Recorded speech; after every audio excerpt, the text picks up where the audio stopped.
नमस्कार दोस्तों। भारत त्योहारों का देश है। विभिन्न त्योहारों पर अलग अलग पौराणिक कथाएं प्रचलित हैं। इसी प्रकार धनतेरस पर भी यमराज की एक कथा बहुत प्रचलित है। ये कथा कुछ इस प्रकार है। पुराने ज़माने में एक राजा हुए थे, राजा हिम। उनके यहाँ एक पुत्र हुआ तो उसकी जन्म कुंडली बनाई गई। ज्योतिषियों ने कहा कि राजकुमार अपनी शादी के चौथे दिन सांप के काटने से मर जाएगा। इस पर राजा चिंतित रहने लगे। जब राजकुमार की उम्र 16 साल की हुई तो उसकी शादी एक सुंदर, सुशील और समझदार राजकुमारी से कर दी गई। राजकुमारी मां लक्ष्मी की बड़ी भक्त थी। राजकुमारी को भी अपने पति पर आने वाली विपत्ति के विषय में पता चल गया। राजकुमारी काफ़ी दृढ़ इच्छा शक्ति वाली थी।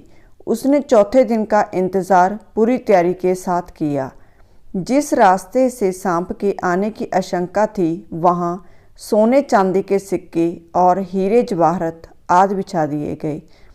पूरे घर को रोशनी से जगमगा दिया गया।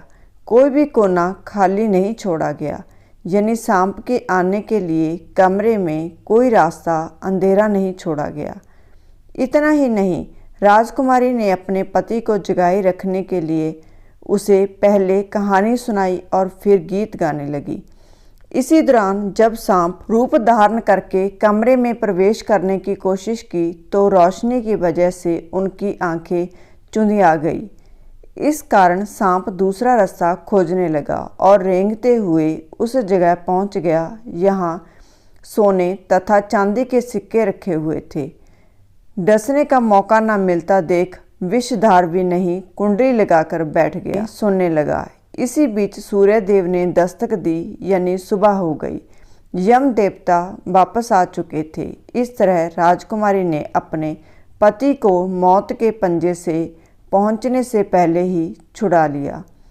यह घटना जिस दिन घटी थी वह धनतेरस का दिन था, इसीलिए इस दिन को यम दीपदान भी कहते हैं। भक्तजन इसी कारण धनतेरस की पूरी रात रोशनी करते हैं। धन्यवाद।